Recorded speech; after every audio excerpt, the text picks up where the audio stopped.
I joined a church where most of the men wear white shirts and ties. This is what I wore to church today. I haven't worn a tie in maybe 40 years since whenever the last time was I thought I had to. Somebody told me I had to. I think it was a sales job when I was in college. Now, I'm in a genuine dilemma about this situation, and rarely do I solicit advice from y'all. However, I am in this case. Well, that's not true. I love feedback. In any case, though, here's what happened today. I walk into church, and I've been a member of this church for, 6-8 months now, something like that. I've been speaking the blessing of the bread most every week and connecting slowly with the people there. And I guess it's worth saying the reason I joined the church was, one, something like a nudge, a voice from God inviting me to come closer. And even though I've got a rich, deep background in many spiritual traditions, very little overt connection with Christianity other than my appreciation and reverence for Jesus and for the Christian mystics over many years. However, I've never been part of a church. I've never been religious in any way. The other reason, and maybe the biggest reason I joined the church after hearing that voice, was I'm on a mission to give as much impactful service and love into the world as possible, right? And so when I received the invitation to join the church, what I saw right away is, one, this church in particular is outstanding in the service that it has given and gives to the world. Phenomenal. Two, I recognize my own fear, which is the fear of judgment. And I say fear of judgment because it works generally.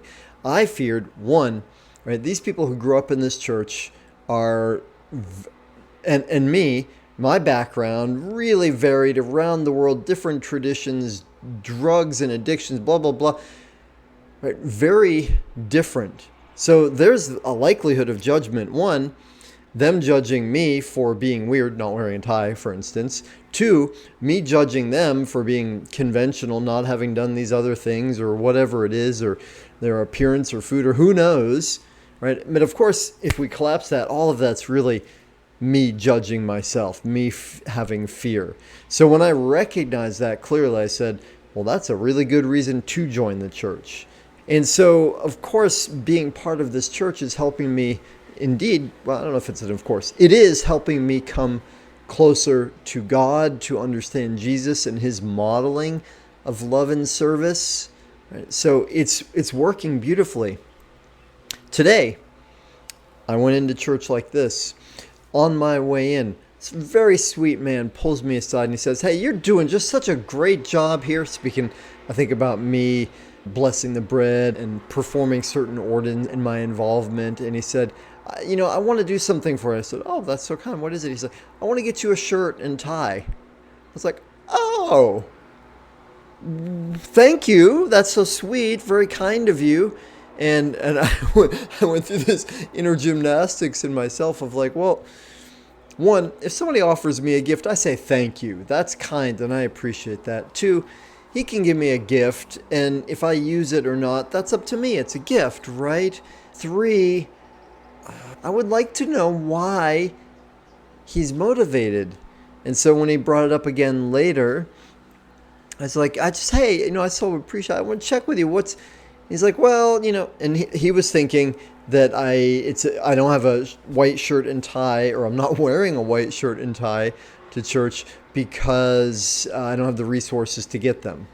So what is going on for me? Why am I not just putting on a white shirt and tie and doing what everyone else does? Well, one, there's a part of me, I'll be honest about this, that's just not ever been a joiner of things, right? I've never been a one guru, one disciple kind of guy. I've had a really rich, varied background of amazing teachers and leaders and mentors and coaches, right? And I'm not typically someone who conforms, right? I am by nature something of a rebel, right? And probably some of you are entrepreneurs watching this, and you're like, yeah, that's part of why I'm an entrepreneur, right? Now, on the flip side,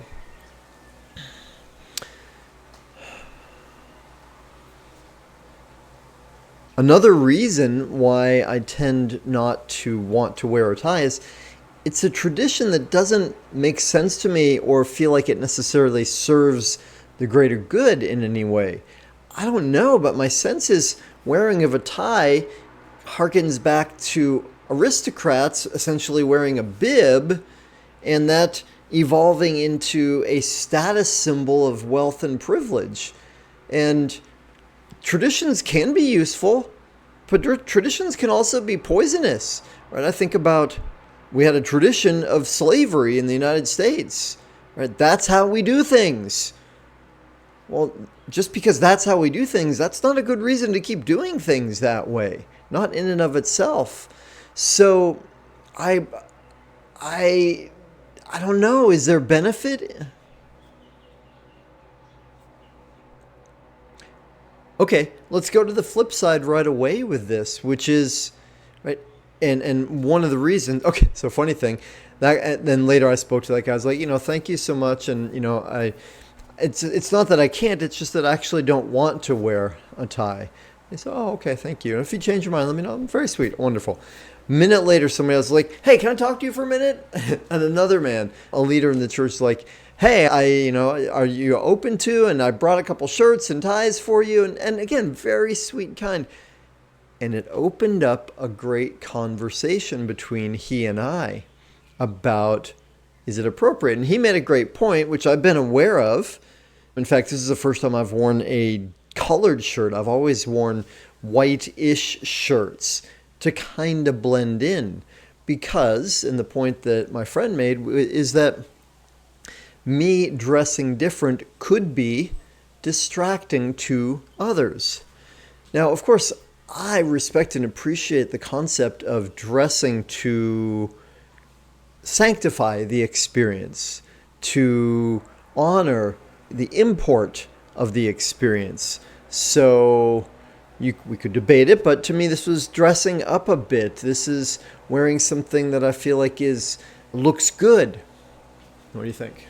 In any case, so me not wearing what other men are wearing, could that be distracting to other people? Well, of course it could be, right? So would it be better for me, because bottom line is it's not a big deal, right? Would it be better for me to conform so as not to be distracting? Well, that's kind of like if somebody's triggered by something, it's not exactly the same, but if somebody's triggered, is it better that we change our behavior so as not to trigger them? Or is it better that we find a way to speak about love into that trigger and say, well, actually, what's going on is not about that person's behavior or the tie.